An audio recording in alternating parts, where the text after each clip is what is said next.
Hi, everyone. I'm Lydia Benham, co-founder of Whole Modern Parent, and today we are talking with Anna Beckham, who's a licensed professional counselor in the Oklahoma City area, and she is here to talk to us around the topic of self-care, self-love, and what we as parents can do to take care of ourselves.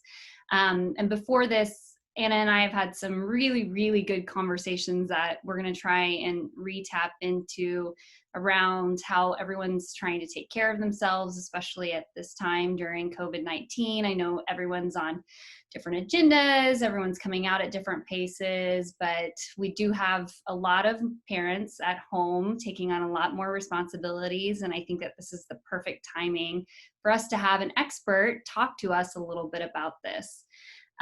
So Anna, go ahead and tell our audience about yourself. Hi guys, I'm Anna Beckham, and as she said, I'm a licensed professional counselor in the Oklahoma City area. My clinical focus has really evolved from working with children and families years ago to now really focusing on mainly women, but just people who have experienced traumatic events in their lives and really unwinding and untangling the PTSD from their developmental years. And so that's really the focus that I've had in the last couple years, just working in my practice. And Anna is also expecting with her first baby. Yes, I am. Yes. Congratulations. Thank you so much.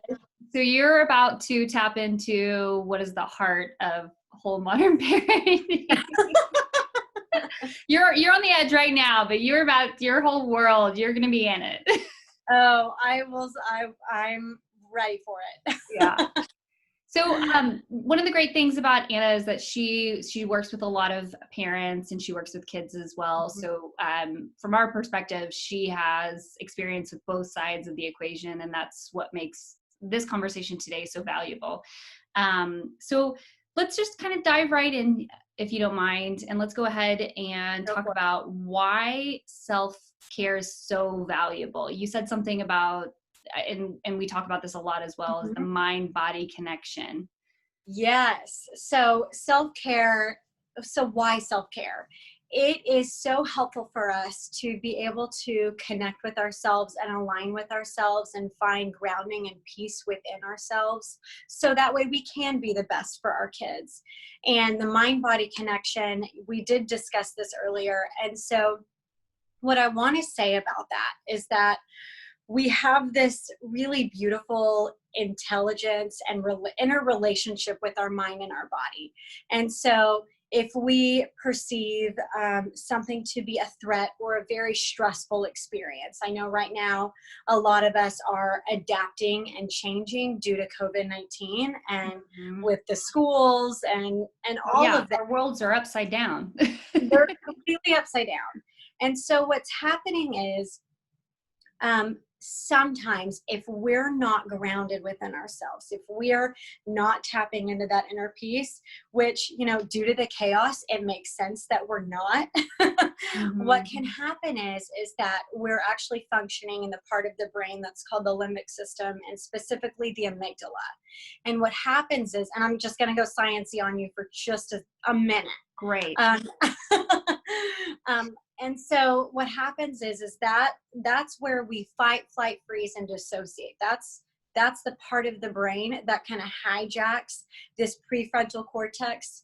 And so whenever that happens, we struggle to find language and to find words to describe our experiences. We struggle to problem solve.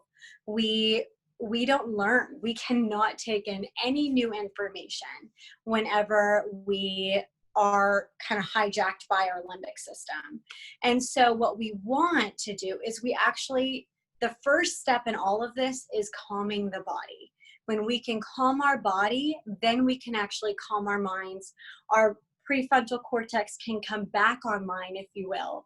And so what happens is that when we're experiencing stress or significant adjustment or trauma, whatever you want to call it, we kind of go into these levels of safety. And the first level of safety that we experience is that we'll ask for help. And if we feel like we cannot ask for help, or if we feel like we're not getting the help that we need, then we go into our second level of safety, which is our fight or flight. And that's actually located in the chest area. And this is all connected from the brain by the vagus nerve, which goes down to the center of your core. And so first level of safety is we ask for help. The second level of safety is we fight or we flight. And actually, that's also a function of our sympathetic nervous system. So sympathetic comes from sympathos, which means with emotion. So our bodies function with emotion when we're in this state. Yeah. Now, we can then not, if we cannot fight or flight, we then go into this freeze or dissociative mode. And that is a function of our lower core, if you will. And that's kind of our body's way of shutting down. Mm-hmm. It'll just naturally do this for us. It is a beautiful intelligence that we all do. I commonly give this example of whenever I'm driving, sometimes I will completely dissociate and zone out. We all do it. Oh my God. And all the time. And then we do it. We listen to music or we listen to a podcast, and then we get to where we're going and we're like, how did we get here? Yes. Don't even remember stoplights, anything. Yeah, that's normal. It is a completely normal response that our bodies will just naturally go into. And it's a beautiful intelligence that our bodies can do for us, really to protect us and to keep us safe. Yeah, and I like that you touched on this because, and in my experience just now, I know, and I have a lot of friends as well, but it's almost like we're just going through the motions right now. And yes. It's literally tasks lists and tasks. We're just doing everything. And then at the end of the day, it's just shut down and there's no like time to process. And like Michelle refers to it as Groundhog Day a little bit. We're just oh my gosh, starting over. It is like Groundhog Day. Every day, same thing. Yeah. And I know that's why, and there's been a lot of like tricks that parents are doing kind of to distinguish and add different things during the day, but that's a whole nother discussion. But I feel like even I personally, I have like the flight response a lot right now. And I think it's just mm-hmm. Sometimes it's easier just to shut down the communication. And it's too hard. I'm just going to go through the motion, cause I'm tired. I don't have the energy all the time to start communicating. Yeah. And so this is why self-care is important, because it mm-hmm. helps us to calm our nervous system. It helps us to calm our body. So that way we can then bring our brains back online, specifically our prefrontal cortex, to be able to make the wisest choices for both ourselves, our relationships, and our children. And mm-hmm. so that's why it's important. Yeah. And I do want to bring up a point as well for everyone, because I know self-care is such a popular term right now, and it does seem real kitschy, but I think that we just see terms a lot and they get used a lot in our day with social media. But I think that this is not a novel concept by any means. I just think the definitions were on the opposite of the spectrum that included like depression, mm-hmm. people looking for escape and different types of vehicles. I think that we've always had this with parenting and with people in our society. It's just that the terminology has changed. Because I see even conversations like generationally, like with my mom or things, she's like, that mm-hmm. didn't exist. And I'm like, wait, but you went to the grocery store for like 4 hours. Yeah. So you were doing that. It just, you weren't calling it self-care. Right. Exactly. And you weren't at the grocery store. Yeah. And if you kind of Google it, because I've done this before and I did this months ago, and honestly, I don't remember what I read, but I do remember exactly what you said, in the sense that it is not a novelty idea. Mm-hmm. And that actually there are different influences in our culture and in religion and in Western philosophy and an Eastern philosophy of how to take care of yourself when you're stressed out, when you're going through a tough time. It is not a new conversation concept. It's just, I think now it's become a buzzword. And I personally believe it's become a buzzword, and I could be wrong, but so someone can fact check me, that's fine. But I think it's because therapy is becoming less taboo. Yes. People are talking about mental health. Mm-hmm. My husband just sent me an article where the Census Bureau just came out. I believe it was yesterday, or the article came out yesterday, that 1/3 of Americans identify as either having anxiety, depression, or both. Wow. Yeah. And I think it's always been there. And this is something that I have always like held on to. And I've thought about it more since I've had kids, but I'm like, that's what they were singing about. That's why everyone was taking Mother's Little Helper back in the day, because everyone was maxed out. But it's like, Yeah.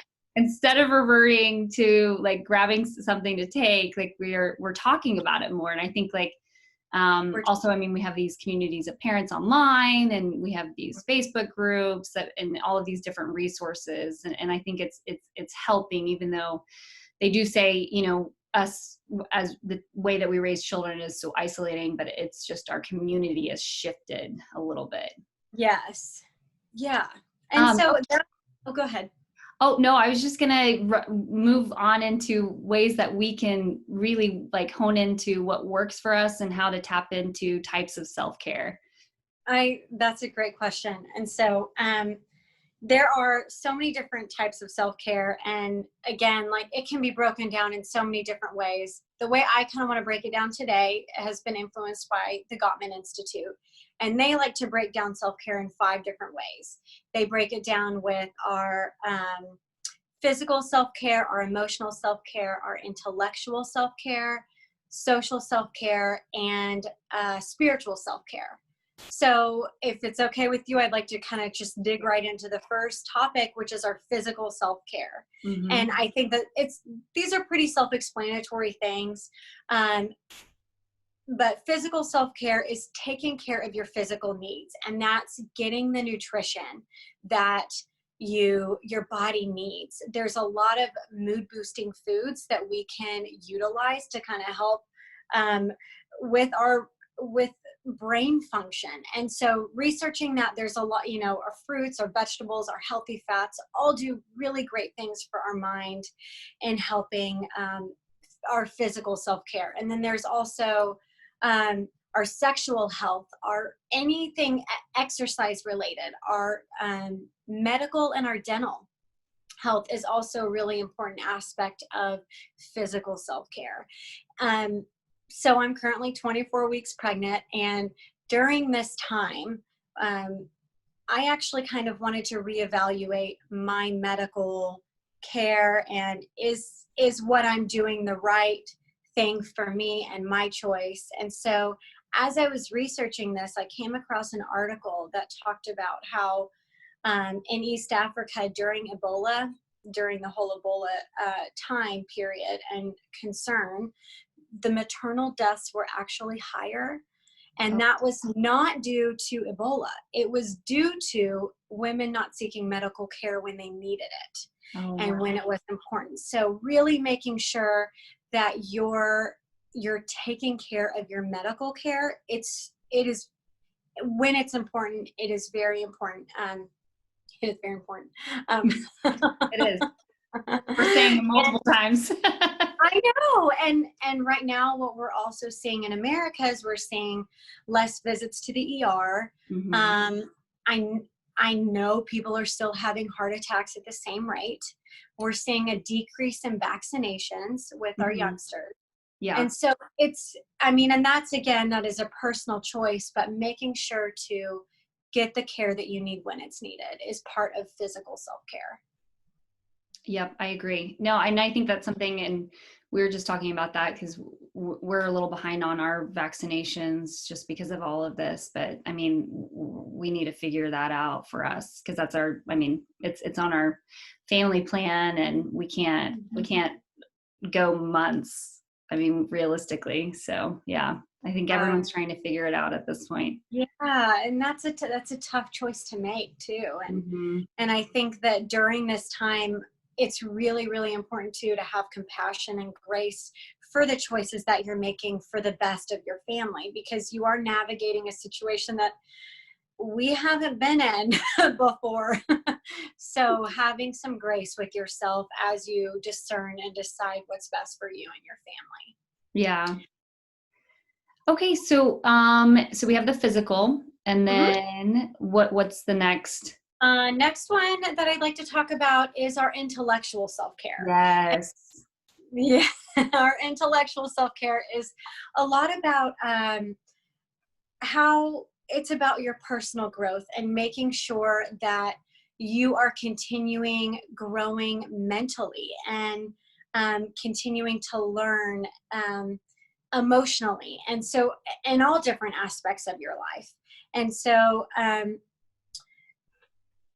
part of this, when I think of our intellectual self-care, I'm thinking of becoming an expert in your life. What does it mean for you to become an expert in your life? Maybe that's reading books, maybe that's reading the news, although I would highly recommend limiting your news for an hour a day. Mm, And I especially think anything that's that's great related. advice. Hmm. And so, um, It's so so what's going something. Oh, go to, ahead.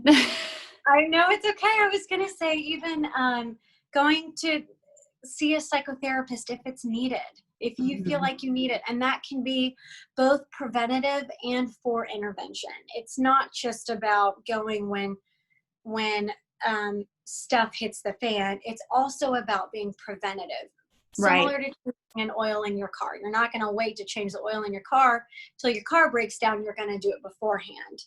So, um, and also really working on the relationship with yourself. There's something so beautiful and special about being able to getting to know that part of different parts of you and the relationship you have with yourself, and being able to find one that's of worth if it's not quite there yet, or strengthening that and empowering that part in yourself. Yeah, and something I want to mention just along the lines, just kind of bringing the parenting piece back to what you're saying, because it's Yeah.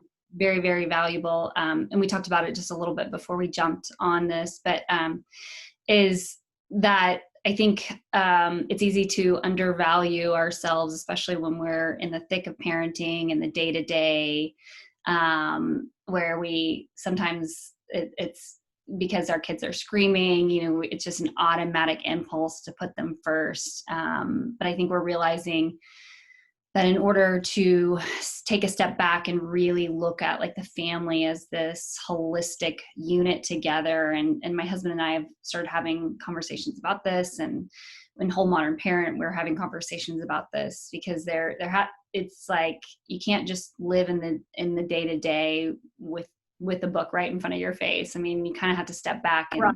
and make the decision, like these are the paths we're going to take, this is what's going to be valuable. And I have started kind of making like the kids wait a little bit longer, because it's like in the morning, mommy gets her coffee. Mommy's going to have her coffee before anyone has anything else. Obviously the baby, because I can't get around that. But Yeah. and I realized, and now it's almost like Nova has a little mutual respect now, because now it's not her juice and all these things like right at once. Like, because, it's not always just one thing. Anna, you'll find out. There's Yeah. always a sequence of needs. Yeah. But I think that that's important for us as parents to really realize that, we are the strongest pillars essentially until the kids reach an age where, they're able to contribute more to the family unit and things. But I do like that the intellectual piece is valuable, and the emotional, and then also the physical, because if we're not in a state that we're running in prime condition, then our value of holding up like the family pillars, it really decreases. It does, yes. And I love how you are modeling to your child too how to take care of yourself. Like, okay, mama needs this just for a minute, and then mama's gonna do whatever she needs to do to help you. But you're modeling to her that your needs are important, and she's gonna start to realize that her needs are important as well by you doing that, by watching you do that. So And yeah. tell us a little bit more about the modeling for kids, because I think that this is a big piece of this that we forget and we don't realize that's so valuable. Modeling is so valuable, and it is so helpful in teaching our children what we want them to know, and how we want them to respond and act as well. So if we're throwing temper tantrums in front of our child, that's what our child is going to see, and that's what our child is going to know. So I'm hoping you're not throwing temper tantrums in front of your children, but if There's you a are, lot of well, amygdala hijacking now. it happens. It does happen though. And so another thing with the modeling is modeling self-compassion. This is a conversation I have a lot with my clients. And when we're hard on ourselves, our children are watching us do that. And so if you want them to know that they're loved, if you want them to know that it's okay to be kind to themselves, it's okay to learn from an experience and to move through it and from it, then you have to do the same. And that is a really it is something that comes up with almost every client that I have and see and have seen, is that that lack of self-compassion. And so it's really, really important that you guys, and that we all, not you guys, that we all strive to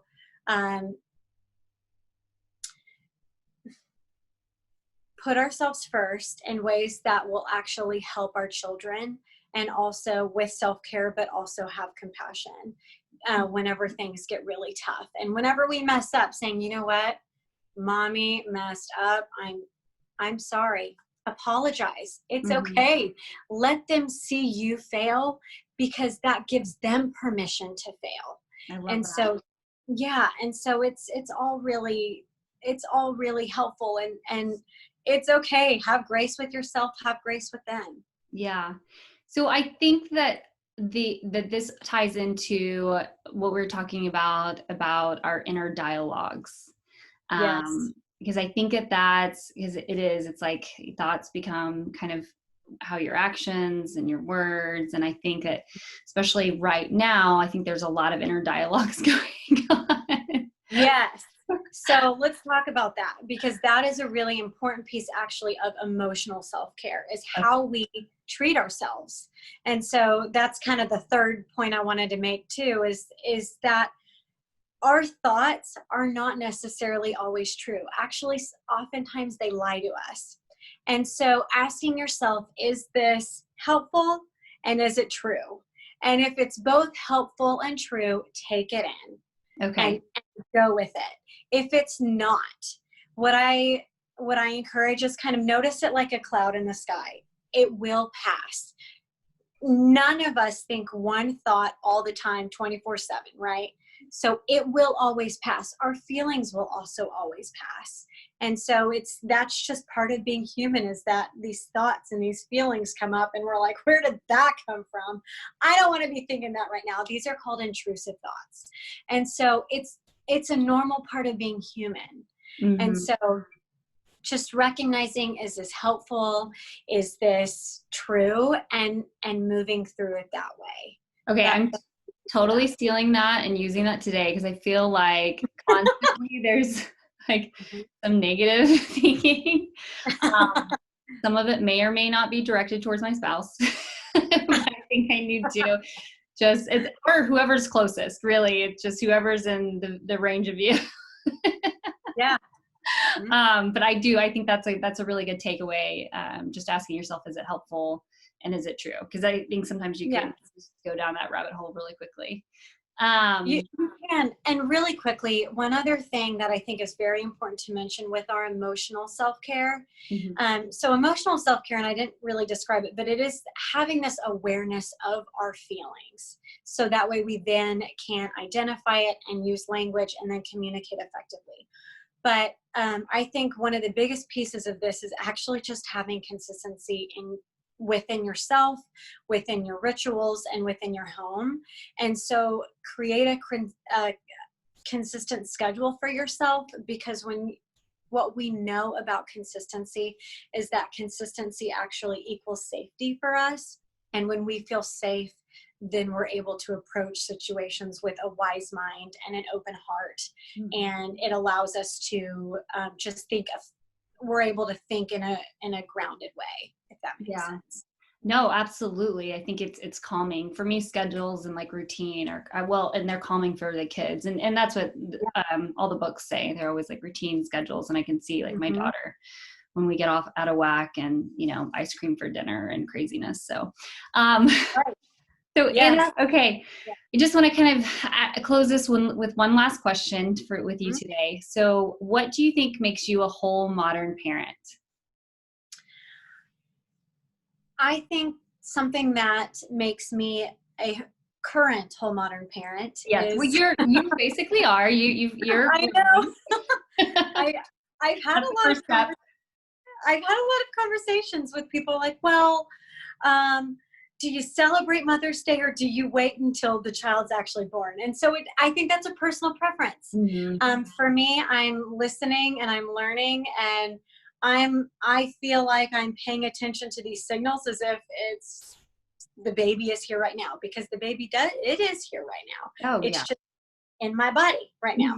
Mhm. Um, so, what makes me a whole modern parent is my intention into going into parenthood is to um, add that on to my identity. My identity is not going to change. I plan to, but what I do know is that my schedule will change. Things are going to change. Mhm. Priorities will change, but I still plan to hold on to things that are important to me. I may or may not continue to work, which I do plan to work, but it's a choice that I will make in the future. And which one that I'm flexible with. And what we know about research and what research suggests is that working moms are happier moms. We do know this, and that is proven through the research. And another thing is, I plan to continue with my hobbies. That's really important to me, and I plan on working to be the best parent that I can be. And so that includes um, continuing to learn and continuing to listen to the new research that continues to evolve and come out. That's perfect. I love that. That's really, I mean, every mom should move into motherhood with that mentality. I think that's great. Thank you so much for your time today, Anna. This has just been You're welcome. amazing, learning more about self-care, learning some actionable tips. It's been great. So also, you can find Anna online at her Instagram account and also her website. And Mhm. she does do counseling online. So she's available there, although she might be unavailable for a little bit in a few weeks. Yes. But that's good. So thank you so much for your time. And we will just hear from you later, Anna. Thank you so much for having me. Bye. Bye.